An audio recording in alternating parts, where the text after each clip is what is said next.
दोस्तों, जरा सोचिए, हम सबकी जिंदगी की सबसे बड़ी चाहत क्या है? पैसा, शोहरत, ताकत? नहीं, इन सब के पीछे हमारी असली चाहत है खुशी। लेकिन अफसोस की बात यह है कि इस दौड़ भाग भरी दुनिया में हम खुशी को हमेशा बाहर ढूंढते रहते हैं। कभी नई नौकरी में, कभी रिश्तों में, कभी भौतिक चीजों में। और जब वो सब मिल भी जाता है तो लगता है कुछ तो अभी भी अधूरा है। इसी गहरे सवाल का जवाब हमें मिलता है दलाई लामा की मशहूर किताब द आर्ट ऑफ हैप्पीनेस में। ये किताब हमें सिखाती है कि असली खुशी बाहर की चीजों से नहीं, बल्कि हमारे मन, सोच और दृष्टिकोण से पैदा होती है।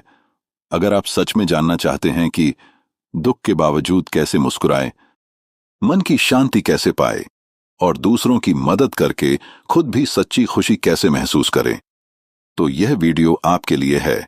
चलिए शुरू करते हैं इस अद्भुत यात्रा the art of happiness, Dalai Lama के साथ खुशी की कला सीखने की।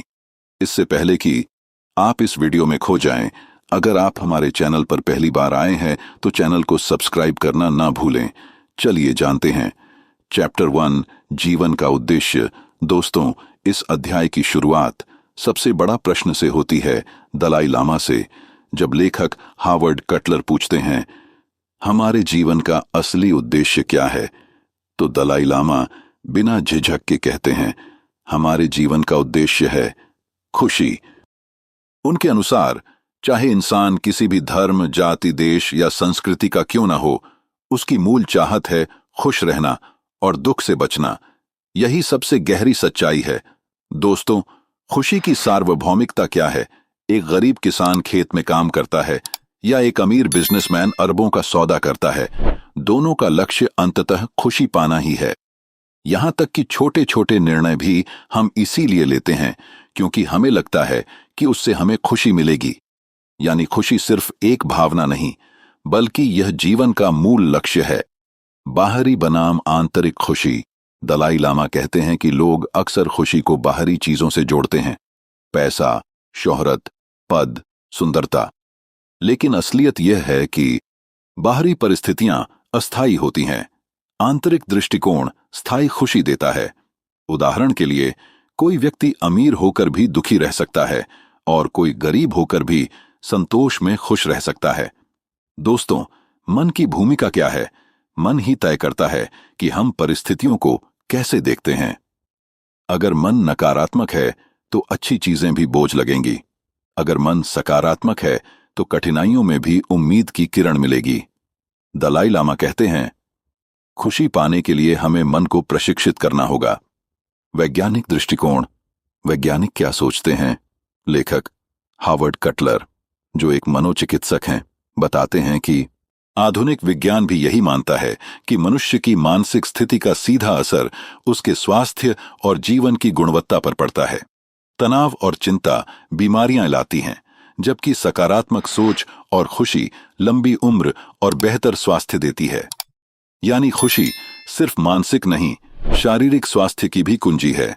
पहले अध्याय का सबसे बड़ा संदेश यही है कि जीवन का उद्देश्य खुशी है, लेकिन वह खुशी हमें बाहर नहीं मिलेगी। वह हमें मिलेगी सकारात्मक सोच से, मानसिक संतुलन से और करुणा व प्रेम से। दलाई लामा कहते हैं, अगर आप खुश रहना चाहते हैं तो अपने मन को प्रशिक्षित करना शुरू करें। खुशी कोई रहस्य नहीं, बल्कि एक कला है जिसे हर इंसान सीख सकता है। दोस्तों, अब सवाल यह है, अगर खुशी जीवन का असली उद्देश्य है तो दुख और पीड़ा हमारे जीवन में क्यों आते हैं? और क्या दुख भी हमें खुशी सिखा सकता है? इसका जवाब हमें मिलेगा अगले अध्याय में। चैप्टर 2, खुशी और दुख के स्रोत। अध्याय की शुरुआत, खुशी और दुख की जड़ कहां है? दलाई लामा बताते हैं कि जीवन में हम लगातार दो अनुभवों से गुजरते हैं, खुशी और दुख। लेकिन सवाल यह है, ये दोनों कहां से आते हैं? क्या ये हमारी परिस्थितियों पर निर्भर करते हैं या फिर ये हमारे भीतर पैदा होते हैं? दलाई लामा का उत्तर साफ है, हमारे विचार और दृष्टिकोण ही असली स्रोत हैं। बाहरी कारण बनाम आंतरिक कारण। बहुत लोग मानते हैं कि दुख इसलिए है क्योंकि पैसा कम है, नौकरी अच्छी नहीं है, रिश्ते बिगड़े हुए हैं। लेकिन दलाई लामा कहते हैं, बाहरी कारण असली कारण नहीं होते, ये सिर्फ ट्रिगर होते हैं। असल दुख और खुशी पैदा होते हैं हमारे मन की प्रतिक्रिया से। दलाई लामा एक उदाहरण देते हैं। दो लोग एक ही परिस्थिति से गुजरते हैं।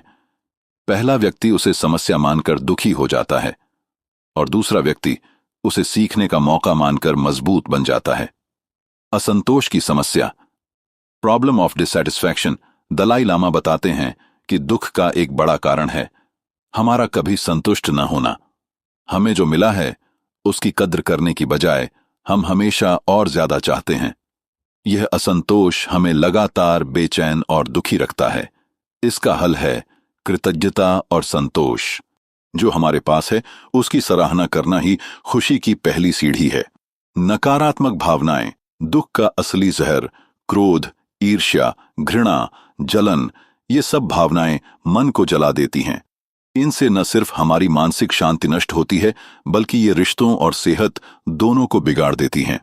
दलाई लामा कहते हैं, जब तक हम इन नकारात्मक भावनाओं पर काबू नहीं पाएंगे तब तक स्थायी खुशी असंभव है। करुणा और प्रेम खुशी के स्रोत। जैसे जहर का इलाज दवा से होता है, वैसे ही दुख का इलाज है करुणा और प्रेम से होती है। जब हम दूसरों की मदद करते हैं तो हमारे भीतर सकारात्मक ऊर्जा पैदा होती है। यह ऊर्जा दुख को कम करके हमें गहरी शांति और संतोष देती है। इसलिए दलाई लामा करुणा को खुशी का असली द्वार मानते हैं। मन का प्रशिक्षण और दुख से निकलने का रास्ता, ध्यान, सेल्फ रिफ्लेक्शन और सकारात्मक सोच का अभ्यास, ये सब हमें धीरे धीरे नकारात्मक भावनाओं से मुक्त करते हैं। दलाई लामा कहते हैं, मन को प्रशिक्षित किए बिना खुशी संभव नहीं। दुख और खुशी बाहरी चीजों से नहीं बल्कि हमारे मन की स्थिति से आते हैं। नकारात्मक भावनाएं दुख को जन्म देती हैं। संतोष, करुणा और प्रेम खुशी की असली जड़ है। मन को प्रशिक्षित करना ही दोनों के बीच फर्क पैदा करता है। दोस्तों, अब सवाल उठता है, अगर मन को प्रशिक्षित करना ही खुशी और दुख का असली समाधान है तो मन को प्रशिक्षित कैसे किया जाए? क्या ध्यान, मेडिटेशन ही इसका एकमात्र रास्ता है या और भी तरीके हैं? इसका जवाब हमें मिलेगा अगले अध्याय में। चैप्टर 3, खुशी के लिए मन का प्रशिक्षण करना। इस अध्याय की शुरुआत में ही लेखक बताते हैं, मन ही सब कुछ है। दलाई लामा कहते हैं, हमारे जीवन की गुणवत्ता पूरी तरह हमारे मन पर निर्भर करती है। अगर मन शांत और संतुलित है तो परिस्थितियां चाहे जैसी हों हम खुश रहेंगे, लेकिन अगर मन असंतुलित और नकारात्मक है तो सब कुछ मिलने पर भी हम दुखी रहेंगे। यानी असली खेल है मन का प्रशिक्षण, ट्रेनिंग द माइंड। दोस्तों, मन की आदतें जो है वो हमारा मन वैसे ही काम करता है जैसे शरीर करता है। अगर आप रोज व्यायाम करते हैं तो शरीर मजबूत बनता है, और अगर आप रोज नकारात्मक सोचते हैं तो मन की आदतें भी नकारात्मक हो जाती हैं। इसलिए जरूरी है कि हम मन को सकारात्मक दिशा में अभ्यास से ढालें। नकारात्मक भावनाओं को चुनौती देना। दलाई लामा कहते हैं कि जब कोई नकारात्मक विचार मन में आए, जैसे क्रोध, ईर्ष्या, घृणा, तो तुरंत खुद से सवाल करें, क्या यह विचार मुझे फायदा पहुंचा रहा है या नुकसान? क्या इससे मेरी शांति बढ़ रही है या घट रही है? इस आत्म जागरूकता, सेल्फ अवेयरनेस से धीरे धीरे नकारात्मक भावनाएं कमजोर होने लगती हैं। सकारात्मक दृष्टिकोण विकसित करना। मन को प्रशिक्षित करने के कुछ अभ्यास। नंबर 1, ध्यान, मेडिटेशन। कुछ मिनट रोज शांत बैठकर सांस पर ध्यान लगाना। यह मन को केंद्रित और शांत बनाता है। नंबर 2, कृतज्ञता, ग्रैटिट्यूड। हर दिन यह सोचना कि आपके जीवन में कौन सी चीजें हैं जिनके लिए आप आभारी हैं। यह असंतोष को संतोष में बदल देता है। नंबर 3, करुणा का अभ्यास।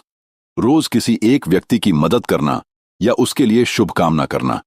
यह हृदय को कोमल और मन को संतुलित रखता है। नंबर 5, दृष्टिकोण बदलने की शक्ति। दलाई लामा बताते हैं कि अगर हम अपनी सोच का नजरिया बदल लें तो परिस्थितियां भी अलग लगने लगती हैं। उदाहरण, मान लीजिए किसी ने आपको बुरा कह दिया। सामान्य प्रतिक्रिया होगी गुस्सा, लेकिन अगर आप सोचें कि शायद वह व्यक्ति खुद तनाव या दुख में है तो आपके भीतर गुस्से की जगह करुणा आएगी। यही है मन का प्रशिक्षण। स्थिति वही रहती है लेकिन आपका अनुभव बदल जाता है। नंबर 6, धीरे धीरे लेकिन स्थायी बदलाव। मन का प्रशिक्षण कोई जादू नहीं है, यह एक धीमी प्रक्रिया है। शुरुआत में मुश्किल लगती है, लेकिन समय के साथ जैसे व्यायाम से शरीर बदलता है, वैसे ही अभ्यास से मन भी बदलता है। इसका परिणाम एक ऐसा स्थायी संतुलन और खुशी जो परिस्थितियों से प्रभावित नहीं होती। खुशी के लिए मन को प्रशिक्षित करना जरूरी है। नकारात्मक भावनाओं को पहचानकर और चुनौती देकर उन्हें कमजोर किया जा सकता है। ध्यान, कृतज्ञता और करुणा जैसे अभ्यास से मन की आदतें सकारात्मक बनती हैं। धीरे धीरे यह अभ्यास हमें स्थायी आंतरिक शांति और खुशी देता है। दोस्तों, अब सवाल यह है, जब हम दुख और कठिनाइयों का सामना करते हैं तो मन को कैसे प्रशिक्षित करें? क्या दुख हमारे लिए केवल दर्द है या फिर वह हमारे जीवन का सबसे बड़ा शिक्षक भी हो सकता है? इसका जवाब हमें मिलेगा अगले अध्याय में। चैप्टर 4, दुख को नए नजरिए से देखना। इस अध्याय की शुरुआत, दुख से भागना असंभव है। दलाई लामा कहते हैं, दुख से कोई नहीं बच सकता, चाहे अमीर हो या गरीब, पढ़ा लिखा हो या अनपढ़। हर कोई किसी न किसी रूप में दुख का अनुभव करता है। असली सवाल यह नहीं है कि दुख क्यों आता है, बल्कि यह है कि हम दुख को कैसे देखते हैं। दुख को दुश्मन मानना बनाम शिक्षक मानना। अधिकतर लोग दुख को जीवन का सबसे बड़ा दुश्मन मानते हैं, लेकिन दलाई लामा कहते हैं, दुख सबसे बड़ा शिक्षक है। दुख हमें धैर्य सिखाता है। दुख हमें करुणा और दूसरों की तकलीफ समझना सिखाता है। दुख हमें मजबूत और परिपक्व बनाता है। दृष्टिकोण बदलना। जब कोई कठिनाई आए तो हम दो तरह से सोच सकते हैं। पहला, नकारात्मक दृष्टिकोण, क्यों मेरे साथ ही ऐसा हुआ? इससे निराशा और क्रोध बढ़ता है। दूसरा, सकारात्मक दृष्टिकोण, यह कठिनाई मुझे क्या सिखा रही है? इससे हम सीखते हैं, विकसित होते हैं और मानसिक रूप से मजबूत बनते हैं। यानी दुख को बदलना हमारे हाथ में नहीं है, लेकिन उसके प्रति अपना नजरिया बदलना हमारे हाथ में है। दुख और करुणा का रिश्ता। दलाई लामा बताते हैं कि जब हम खुद दुख का अनुभव करते हैं तो हम दूसरों के दर्द को भी गहराई से समझने लगते हैं। यही अनुभव हमें दूसरों के प्रति करुणामय बनाता है। इसीलिए दुख को केवल बोझ न माने, बल्कि इसे एक सेतु समझें जो हमें दूसरों से जोड़ता है। दुख से भागना नहीं, उसका सामना करना। दलाई लामा कहते हैं कि दुख से भागने की बजाय हमें उसका सामना करना चाहिए। भागने से दुख और बढ़ता है, सामना करने से हम उसमें से अर्थ, मीनिंग खोज पाते हैं। यह दृष्टिकोण हमें न सिर्फ दुख से निकलने की शक्ति देता है, बल्कि जीवन को गहराई से समझने में मदद करता है। व्यावहारिक तरीका, दुख को सही नजरिए से देखें, जैसे कि स्वीकार करें। मान लें कि दुख जीवन का हिस्सा है। समझें, सोचें कि यह स्थिति मुझे क्या सिखा सकती है। बदलें, उस सीख को अपने जीवन में लागू करें। इस प्रक्रिया से दुख भी हमारी यात्रा का साथी बन जाता है। दुख अनिवार्य है, लेकिन इसका मतलब केवल पीड़ा नहीं है। सही दृष्टिकोण से दुख हमें धैर्य, करुणा और आंतरिक शक्ति देता है। दुख से भागने के बजाय उसका सामना करना और उसमें अर्थ खोजना ही सच्ची आध्यात्मिक बुद्धिमानी है। दोस्तों, अब सवाल यह है, अगर दुख भी हमारा शिक्षक है, तो हमारे रिश्ते और दूसरों से जुड़ाव हमारी खुशी को कैसे प्रभावित करते हैं? क्या सच्ची खुशी केवल भीतर से आती है, या फिर दूसरों के साथ हमारे संबंध भी उतने ही महत्वपूर्ण हैं? इसका उत्तर हमें मिलेगा अगले अध्याय में। चैप्टर 5। दोस्तों, अब करुणा और रिश्तों का महत्व समझते हैं। दलाई लामा कहते हैं, आज की दुनिया की सबसे बड़ी समस्या है अकेलापन। लोगों के पास पैसा, तकनीक और सारी सुविधाएं हैं, लेकिन दिलों में खालीपन है। असली खुशी हमें दूसरों के साथ सच्चे जुड़ाव से मिलती है। करुणा की ताकत। करुणा का मतलब है दूसरों के दुख को समझना और उनकी मदद करने की ईमानदार इच्छा रखना। जब हम दूसरों की मदद करते हैं तो हमें अंदर से गहरी संतुष्टि और खुशी मिलती है। दलाई लामा कहते हैं, अगर आप खुद खुश रहना चाहते हैं तो दूसरों को खुश करें। रिश्तों की भूमिका क्या है? हमारा मन, शरीर और आत्मा तीनों को खुश रहने के लिए अच्छे रिश्तों की जरूरत है, जैसे भरोसा करना, ईमानदारी से काम करना और संवाद। ये रिश्तों को मजबूत बनाते हैं। स्वार्थ, ईर्ष्या और झूठ इन्हें तोड़ते हैं। जब रिश्ते मजबूत होते हैं तो कठिन से कठिन समय में भी हमें सहारा मिलता है। करुणा और मानसिक शांति। करुणा न केवल रिश्तों को गहरा बनाती है बल्कि हमारी मानसिक शांति भी बढ़ाती है। जब हम दूसरों के लिए शुभकामनाएं करते हैं तो हमारे भीतर नकारात्मक भावनाएं, गुस्सा, ईर्ष्या कमजोर होने लगती हैं। धीरे धीरे हमारा मन अधिक शांत और संतुलित हो जाता है। करुणा का अभ्यास कैसे करें? दलाई लामा कुछ आसान तरीके सुझाते हैं। नंबर 1, दैनिक अभ्यास। हर दिन किसी एक इंसान के लिए मदद का छोटा काम करें। नंबर 2, सकारात्मक सोच। दूसरों की अच्छाइयों पर ध्यान दें, न कि उनकी कमियों पर। नंबर 3, सहानुभूति। खुद से पूछें, अगर मैं उसकी जगह होता तो कैसा महसूस करता। नंबर 4, क्षमा। दूसरों की गलतियों को पकड़कर मत बैठिए, माफ करना सीखिए। ये आदतें धीरे धीरे आपके रिश्तों और मन दोनों को बदल देंगी। असली खुशी सिर्फ अपने लिए जीने से नहीं बल्कि दूसरों के लिए जीने से आती है। करुणा रिश्तों को गहराई देती है और मन को स्थायी शांति देती है। अगर हम करुणा को अपने जीवन का आधार बना लें तो दुख भी हल्के लगेंगे और खुशी सहज ही मिल जाएगी। कृतज्ञता अपनाइए। रोज सोचें कि आपके पास क्या है, न कि क्या कमी है। करुणा विकसित कीजिए। हर दिन किसी की मदद करें, चाहे छोटी ही क्यों ना हो। रिश्तों को महत्व दीजिए।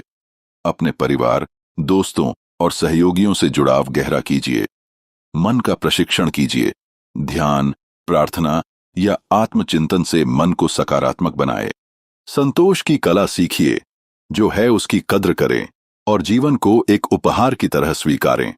याद रखिए, खुशी कोई गंतव्य नहीं बल्कि एक यात्रा है। अगर आप करुणा, संतोष और सकारात्मक सोच को अपनी आदत बना लें तो आपका हर दिन खुशियों से भरा होगा। दोस्तों, खुशी की असली कला सिर्फ किताबों में नहीं बल्कि हमारी रोजमर्रा की जिंदगी में छिपी है। अगर आप चाहते हैं कि यह ज्ञान सिर्फ सुनने तक न रहे बल्कि आपके जीवन को बदल दे तो आज से ही इसे अपनाना शुरू कीजिए। और हां, अगर आपको यह वीडियो पसंद आया हो तो अभी तुरंत लाइक, शेयर और सब्सक्राइब जरूर कीजिए। आपका एक छोटा सा कदम न केवल हमें प्रेरित करेगा बल्कि और भी लोगों तक इस ज्ञान को पहुंचाएगा। याद रखिए, खुशी बढ़ती है जब उसे बांटा जाता है। तो इस वीडियो को ज्यादा से ज्यादा लोगों तक पहुंचाइए। और दोस्तों, यही तो शुरुआत है।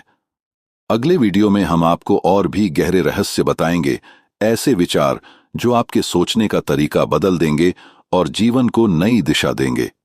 तो जुड़े रहिए, क्योंकि अगला वीडियो आपके जीवन की सबसे बड़ी सीख साबित हो सकता है।